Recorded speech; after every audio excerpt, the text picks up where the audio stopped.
Control your mouth, mood, money and mind. The man who cannot control his mouth will always speak weakness into existence. The one who cannot control his mood will destroy peace in moments of anger. Without control over your money, you'll always be a slave to circumstance. And without control of your mind, you'll be ruled by everything around you. Discipline is not about punishment, it's about power.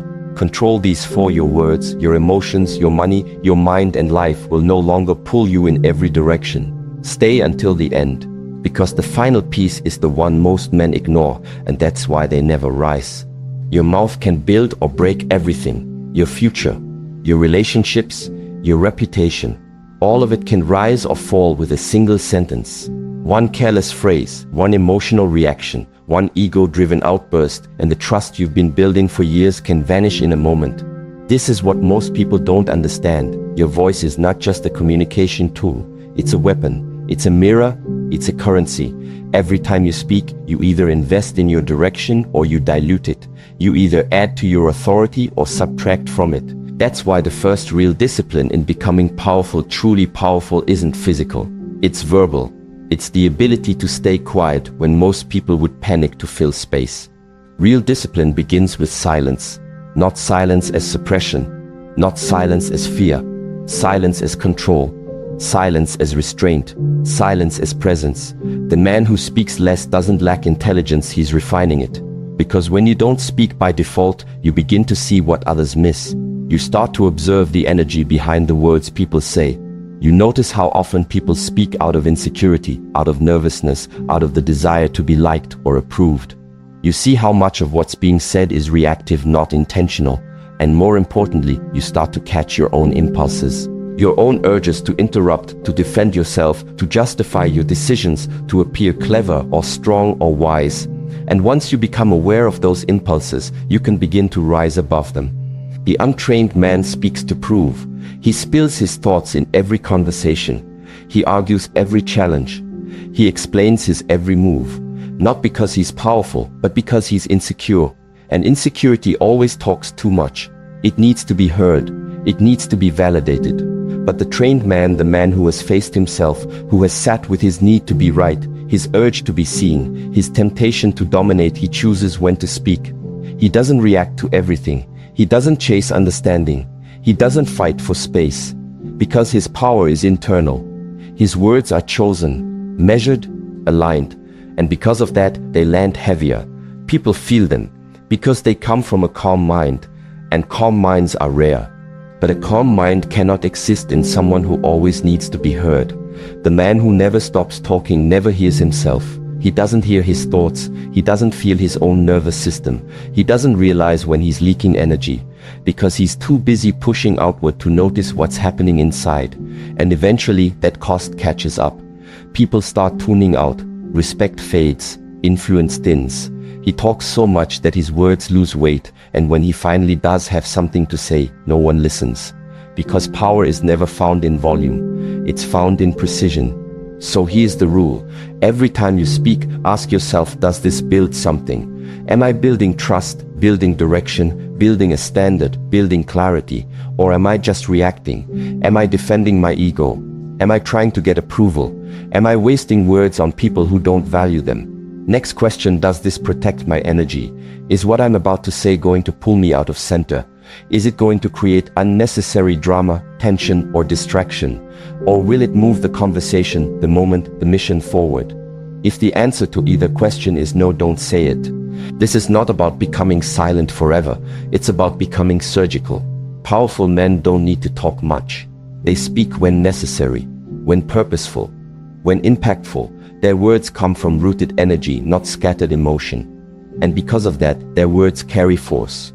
They cut through noise. They settle tension. They don't entertain confusion, they resolve it. That's what your voice is meant for. Not just to be heard, but to lead, to align, to instruct, to bless, to defend, to end what needs to be ended, and to begin what needs to be born. But it all starts with discipline. And verbal discipline is the highest, most underrated form of strength. Most people can't hold it. They panic in silence. They feel invisible if they're not speaking. But when you master your mouth, you master your future. You speak less, and everything you say starts to build something. You waste less breath, and your energy gets sharper. Your thoughts get cleaner. Your impact expands. Because people start to realize when this man speaks, he means it. And that kind of presence, that kind of restraint, it builds a reputation that no amount of talking could ever create. So control your mouth, or your mouth will control your future. Your mood is not your master, but most people live as if it is. They wake up and let their feelings set the direction for the entire day. If they feel tired, they move slow. If they feel sad, they isolate. If they feel irritated, they lash out. Their emotions aren't observed, they're obeyed. And in that blind obedience, they lose something critical, authority over their own life. Because when your feelings dictate your actions, your discipline dies. And when discipline dies, so does direction. You are not your feelings. You have feelings. That distinction matters. Because the moment you believe that your emotion is your truth, you lose the ability to separate reaction from response. Anger isn't the problem. Sadness isn't the problem. Doubt, frustration, fear, none of them are the problem. The problem is identity. When you fuse with the emotion, when you make it who you are instead of what you're experiencing, you start moving in ways that serve the emotion, not your future. That's why most people lash out when angry. They shut down when discouraged. They retreat when anxious, not because they're broken, but because they've never trained to do otherwise. Every emotion becomes a cue to react, but mastery begins the moment you stop reacting and start observing. You feel the emotion. You pause. You breathe. You watch it move through your body like a wave, like wind, like a storm that does not belong to you. It simply moves through you. You don't feed it. You don't follow it. You don't attach to it. You let it pass. And you move with discipline, not emotion. This is why the strongest people you meet are often the calmest. Not because they don't feel, but because they've trained, they've felt everything and still moved forward. They've learned to stop worshipping moods like gods and start treating them like signals. Temporary, movable, survivable. They know you don't train for the days you feel good. You train for the days you don't. You train so your habits carry you when your feelings can't. You train so your breath is deeper than your frustration, so your focus is stronger than your sadness, so your vision is clearer than your fear. Because without training, you collapse into whatever mood shows up. And if your moods rule your actions, you live a life ruled by emotion, not by intention. And intention is where real progress lives. That's what separates the grounded from the unstable. It's not that grounded men don't feel. It's that they choose how to feel. They notice their state. They observe the pattern. They name it, but they don't let it drive the car. Emotion sits in the passenger seat. Discipline drives. Every time. This is how your mission survives. This is how your goals remain intact. Not because your moods don't shift, but because your standards don't. When you feel unmotivated, you still train. When you feel discouraged, you still show up. When you feel unseen, you still build. That's how you move from emotion to execution. That's how you turn pain into power, not by denying what you feel, but by refusing to be owned by it. Control your mood, or your mood will control your mission. It will convince you to stop when you need to continue. It will whisper limitations into your mind and disguise them as truth. And unless you've trained, you'll believe them. You'll accept the story your emotion offers and trade your progress for comfort. So feel the wave, but don't ride it blindly. Let it move, but don't let it move you off course. You are not the storm. You are the sky it passes through. Still, wide, unmoved.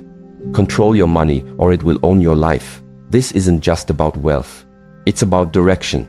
It's about power. Because money, whether you like it or not, is tied to your decisions, your emotions, your time, and your future. And most people are not broke because they don't earn enough. They're broke because they lack structure. They lack clarity. They lack the awareness to connect their habits to their consequences.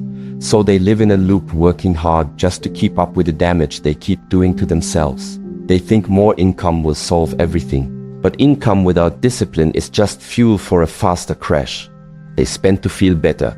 They spend to numb stress, anxiety, boredom. A dopamine hit here, a new gadget there.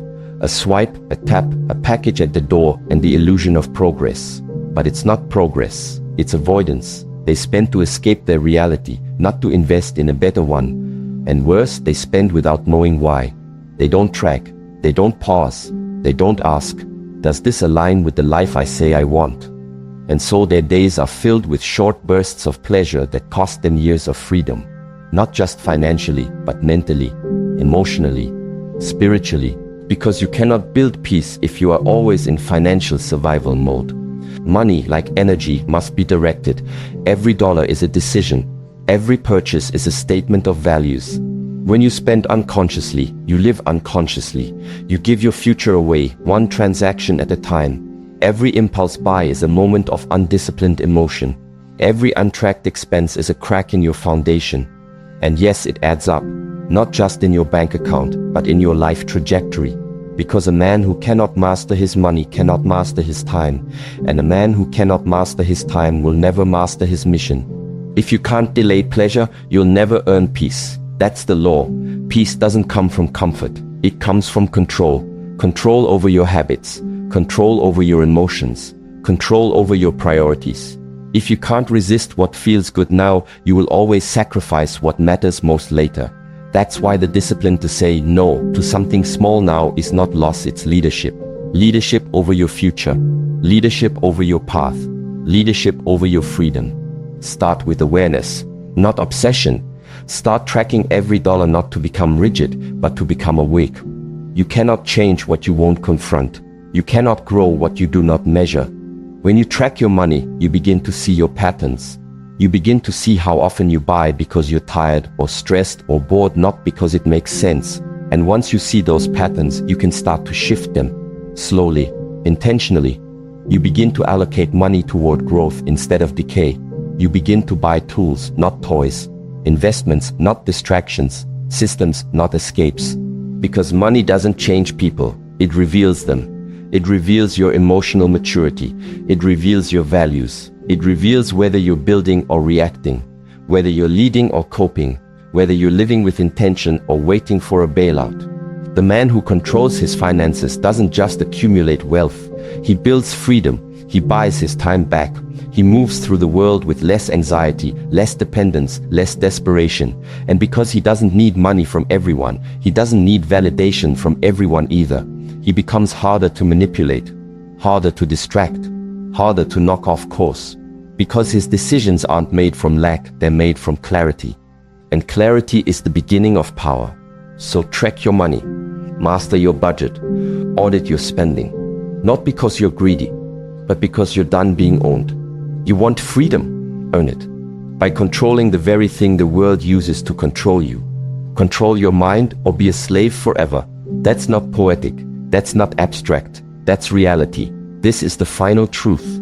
The deepest layer of personal transformation. You can't control your mouth, your emotions, your reactions, your money, your direction if your mind is chaotic. And right now, most people's minds are. They don't govern their thoughts, they get dragged by them. Their heads are loud from the moment they wake up, spinning, overthinking, regretting the past, imagining problems in the future, trying to calculate who likes them, who doesn't, wondering what to say next, what to buy, what to post, what to avoid. It's non-stop. And because they never stop to observe what's actually happening, they begin to believe that this mental noise is them, that these thoughts are who they are. But they're not. They're habits. They're untrained patterns, and if you don't train those patterns, you become them. Most people live in permanent mental reaction. Their minds jump from regret to fantasy, from fear to ego, from distraction to desire. One scroll, one text, one headline, and they're emotionally hijacked. This weakens their attention. This drains their focus. And without focus, no meaningful work gets done. Without clarity, no decisions are made cleanly. And when your thoughts are untamed, your direction becomes unanchored. That's why most people aren't lazy, they're mentally scattered. They're stuck in mental loops, convincing themselves they're stuck in life. But they're not stuck in life. They're stuck in thought. And until that loop is broken, no amount of external change will fix anything. The untrained mind is dangerous. It ruins relationships because it projects insecurities, assumes the worst, and overthinks every interaction. It sabotages discipline because it looks for escape, for comfort, for anything but the hard thing. It destroys peace because it never sits still. It drags you through imaginary conversations, exaggerated fears, old wounds, and false narratives. And if you never interrupt that, it becomes your identity. It becomes your behavior. It becomes your entire life. So how do you control the mind? You sit with it, not once, not when it's convenient, but every single day. You carve out time, not for entertainment, not for stimulation, but for stillness. You sit, you breathe, you observe. You stop running from your own thoughts and start looking at them, not judging them, not reacting to them, just seeing them as patterns, as tendencies, as echoes of past experience. And in that seeing, you begin the shift. You begin to create space between who you are and what you think. That space is your freedom. That's the moment your thoughts lose control over you, because now you can see them for what they are: temporary, movable, shapeable. You begin to give your mind structure. You feed it with focus, with repetition, with clarity. You stop giving it garbage, the useless drama, the cheap dopamine, the constant opinions. You remove the junk food of thought and replace it with practice. That's what this is: not a motivational idea, but a training system. Every single time you choose silence over noise, attention over reaction, intention over impulse, you are training your mind. And over time, what used to control you becomes quiet, not numb but precise, focused, clean. And once you control your mind, you control everything else. You speak with intention. You respond instead of react. You move with clarity. Your finances improve, not because you earned more, but because you made smarter choices. Your relationships improve, not because you found the perfect person, but because you're no longer projecting your chaos onto them. You stop chasing peace because you've become it. Everything in your external world begins to shift, not because the world changed, but because your filter changed. Your decisions changed. Your energy changed. Control your mind, or it will control you. It will own your time, your attention, your reactions, your relationships, and your entire path. But when you take that power back, when you sit down and meet yourself every day with full awareness and discipline, that's when the real transformation begins. And from there, you become unstoppable. Control your words, control your emotions, control your money, and above all, control your mind. This is the real foundation of freedom, not external success, not temporary motivation, not attention or approval. Structure, internal structure, the kind that no one sees but everyone feels when you walk into a room, the kind that governs your decisions when no one's watching, the kind that makes you reliable not just to others, but to yourself. If you build that structure brick by brick, hour by hour, day by day, you'll feel something most men never taste: peace without weakness, power without chaos, stillness without detachment.